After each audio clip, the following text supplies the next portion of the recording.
Nancy and I are pained to the core by the tragedy of the Shuttle Challenger. We know we share this pain with all of the people of our country. Millions watched it live, thinking they were about to witness history. Instead, they saw a disaster unfold in just 73 seconds. But what if the crew was still alive as they fell? What if NASA had been warned the night before and ignored it? What if part of the shuttle was just found at the bottom of the ocean decades later? This isn't the story you learned in school. These are the shocking things you didn't know about the Challenger disaster. And once you hear them, you'll never see it the same way again. Let's go. The dream before the disaster. How Challenger was born. It wasn't just a rocket. It was a gamble disguised as progress. When Challenger launched into the sky in January of 1986, the world thought it was watching another proud milestone in America's space program. What most people didn't know was that this mission, like many before it, was built on years of ignored warnings, risky design choices, and political desperation. Challenger didn't just fail because of a rubber seal. It failed because it was the product of a system that made safety optional. But why did NASA push forward with such a fragile design? What was really driving America's space program in the first place? And why did the dream of reusable spaceflight begin with so many red flags? Chapter 2. The Space Shuttle. After the final Apollo mission returned to Earth in 1972, NASA found itself in a strange position. It had achieved the unthinkable, putting men on the moon. And yet, instead of celebrating endless funding, it was now being told to scale back. Congress was cutting budgets, and public attention was shifting. The moon landings had been spectacular, but now, people asked, what's next? NASA had to answer that question fast, or risk becoming obsolete. Their solution was bold. Build a space shuttle that could be launched over and over again. Not just once every few years, like Apollo, but frequently. Up to 24 times per year. It would look and act more like an aircraft than a one-way rocket. It would carry astronauts, satellites, even military payloads into orbit, and bring them back safely. The idea was that this would make space travel cheaper, more routine, and more appealing to the government and the public alike. NASA called it the Space Transportation System, but everyone else just called it the Space Shuttle. They pitched it as a workhorse for the future, a reusable space truck that could do it all. Behind closed doors, however, there were serious problems. The ambitious design ran up against a harsh reality: money. Congress wouldn't approve the funding NASA needed to make the safest version of this vehicle. So compromises began. One of the most critical design choices involved the shuttle's two solid rocket boosters, or SRBs. These were enormous cylindrical rockets attached to either side of the shuttle's external fuel tank. They provided the majority of thrust at liftoff. But here's the problem. The safest option, liquid-fueled boosters, was rejected. Why? Because they were more expensive, more complex, and required more development time. Instead, NASA selected solid boosters made by Morton Thiokol, a private contractor with strong political ties. Solid boosters are cheaper to make and simpler to store, but they're also far more dangerous. Once ignited, they cannot be shut off. They burn until the fuel is gone. If something goes wrong in flight, there's no way to abort. From the moment those boosters are lit, the crew is committed. The SRBs were also designed in segments, a decision driven by manufacturing and transport concerns. Instead of building a single, seamless rocket, Morton Thiokol made the boosters in pieces and bolted them together with joints.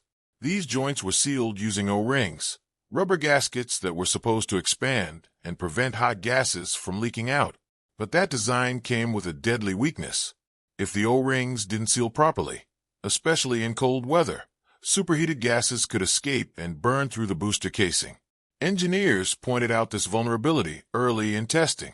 There were warning signs as early as 1981, but because no shuttle had been lost yet, NASA leadership viewed the risks as tolerable. They believed that past success was proof of future safety. It's a belief that would cost lives. During the Cold War, NASA's shuttle program doubled as a covert military asset. The Department of Defense planned to use it for launching spy satellites and classified payloads, including secret missions from a polar orbit site in California. NASA was balancing public science, military expectations, and congressional scrutiny, all at once. To secure funding, It promised up to 24 launches per year, despite each shuttle requiring exhaustive inspections and repairs after every flight. But instead of slowing down, NASA sped up. Challenger was never designed for failure, only for show. Its sleek frame concealed fragile systems and dangerous shortcuts. And as launch after launch reinforced a false sense of safety, the agency marched forward, unaware, or unwilling to admit, that disaster was already built into the machine. New bombshells about the Challenger disaster that will blow your mind. In the year 2022, nearly 4 decades after Challenger broke apart in the sky, something chilling surfaced beneath the waves. A dive team filming a World War II documentary off the coast of Florida stumbled upon an object that didn't match anything from that era. What they had discovered, completely by accident, was a 20-foot-long section of the Challenger space shuttle, preserved beneath layers of sand and seawater. It was one of the largest and most intact pieces of the wreckage ever recovered, and no one had been looking for it. The footage showed unmistakable thermal tiles still clinging to the fuselage, a haunting reminder of a tragedy most assumed had long been closed. But what else is still down there? And why did NASA keep some wreckage locations secret for so long? The discovery forced NASA to issue a rare public confirmation, acknowledging the find and stating that the debris would be preserved out of respect for the families and the legacy of the crew. But behind the official statements, the incident reignited a question that's been lingering since 1986. How much do we still not know about what really happened to Challenger, and why it happened at all? Just 2 years later, in 2024, attention returned to Krista McAuliffe, the schoolteacher who had captured the hearts of millions. A life-sized bronze statue was unveiled in her home state of New Hampshire, showing her mid-gesture, engaging, smiling, frozen in the hopeful energy she carried into that doomed launch. The statue wasn't just a tribute. It was a signal that her legacy, and the legacy of all 7 astronauts, still matters. Across classrooms and campuses, her story is being taught not as a feel-good moment about civilian spaceflight, but as a sobering lesson in risk, silence, and institutional failure. And then, in early 2025, another name returned to the spotlight. William R. Lucas, former director of NASA's Marshall Space Flight Center and a central figure during the Challenger era. Lucas passed away at the age of 102. For years, his name had been associated with the booster program, the very one responsible for the failed O-rings. In the aftermath of the disaster, the Rogers Commission had pointed to the culture at Marshall under Lucas's leadership as deeply problematic. Engineers were discouraged from raising concerns, dissent was quietly pushed aside, and bad news was often filtered out before reaching top decision-makers. His death didn't just prompt obituaries, it reignited debate. Could Lucas have prevented the disaster? Should more accountability have been demanded from those in charge? Some insiders have even argued that his management style set the tone for a system where safety was too easily overruled by schedule and optics. In the final years of his life, Lucas gave few interviews and never publicly expressed regret over the decisions made in the lead-up to the launch. Chapter 3. Crew Survival. Meanwhile, the most brutal detail of the entire Challenger story continues to shock people when they hear it for the first time. Most assume the astronauts died instantly, as the fireball engulfed the sky. But that isn't what happened. In fact, at least some of the crew were alive, possibly fully conscious, during the shuttle's 2-minute freefall toward the Atlantic Ocean.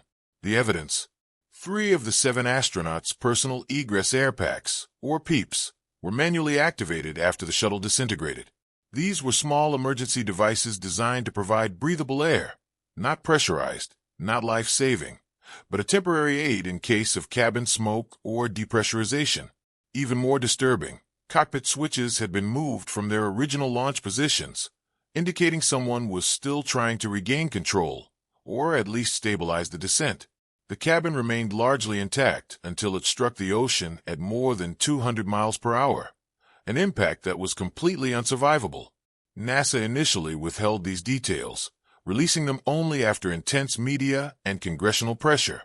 And to this day, the agency has avoided making definitive statements about exactly how long the crew may have remained aware of their situation. It's a deeply uncomfortable truth that doesn't appear in most school textbooks or official memorials. But it underscores how avoidable, the disaster truly was. If the O-rings had held, if the launch had been delayed, if engineers had been heard, those final moments in the crew cabin never had to happen. That discomfort is what journalist Adam Higginbotham tapped into with his 2024 investigative book, Challenger, a true story of heroism and disaster on the edge of space. The book went beyond the technical failure, focusing instead on the psychology and bureaucracy that allowed the failure to happen. Higginbotham lays out in disturbing detail how NASA's culture in the 1980s had shifted from Apollo-era caution to shuttle-era overconfidence. Risk was redefined as acceptable, warning signs were rebranded as anomalies, and engineers were subtly taught that speaking up might cost them their careers.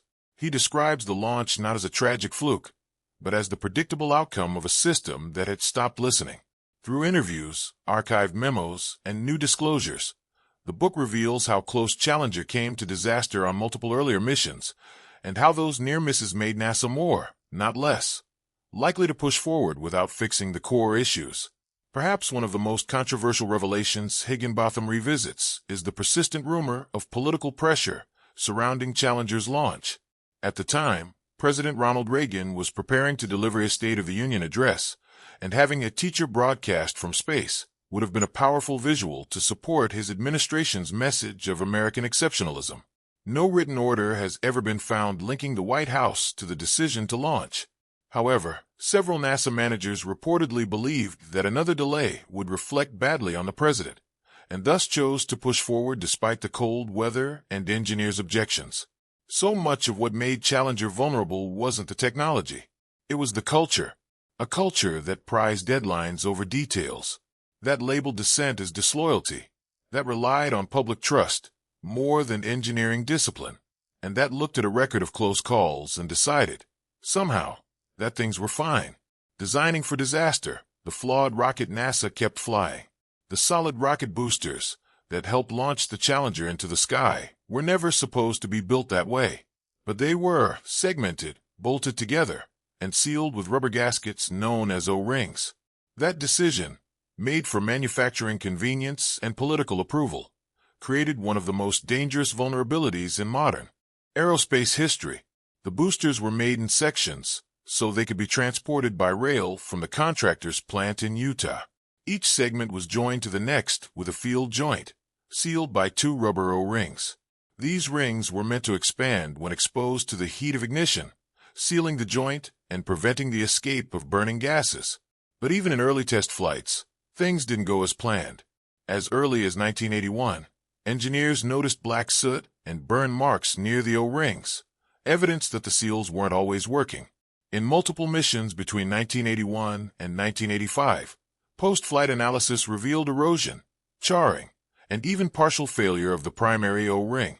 In some cases, only the secondary O-ring, the backup, had kept hot gases from escaping. It was like discovering a hairline crack in a dam, but deciding not to fix it because the water hadn't broken through. Yet, Chapter 4, The Normalization of Deviance. What kind of system looks at multiple seal failures and chooses to keep flying anyway? The answer lies in a dangerous shift in mindset, what engineers and sociologists would later call the normalization of deviance. The idea is simple. If something goes wrong repeatedly but doesn't lead to immediate disaster, people start treating it as normal. The shuttle's O-rings were eroding. That was a fact. But because the flights kept landing safely, managers began assuming the damage was acceptable. The erosion was reframed as a known issue, not a red flag. And that shift from anomaly to expectation is where the real danger began. Chapter 5, The Real Danger. One of the engineers most disturbed by this pattern was Roger Boisjoli, a senior specialist at Morton Thiokol, the contractor responsible for the solid rocket boosters. He began raising serious alarms internally as early as 1984, following several missions where O-ring damage was more severe than anything previously seen.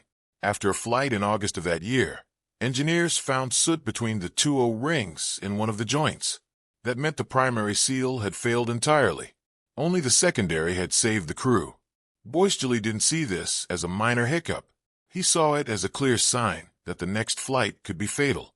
He wrote a detailed memo warning that if joint seal problems weren't addressed, the result could be the loss of human life. That memo was circulated internally at Morton Thiokol, but it didn't lead to action. He and his colleague Alan MacDonald kept pressing the issue. They proposed design changes. They asked for testing under cold conditions. They suggested adding a third O-ring for redundancy. But each time, the response was the same. Not now. Too expensive. Too time-consuming. We can't delay the next flight. Meanwhile, NASA's own internal culture wasn't built to absorb this kind of resistance. Managers were under pressure to meet launch schedules that had been promised to Congress, to the military, and to international partners. Every successful flight, without a catastrophic failure, seemed to reinforce the illusion that the system was safe enough. But that illusion came at a price. Across NASA and its contractors, the engineering teams were generating more and more evidence that the O-rings were degrading, especially in colder weather.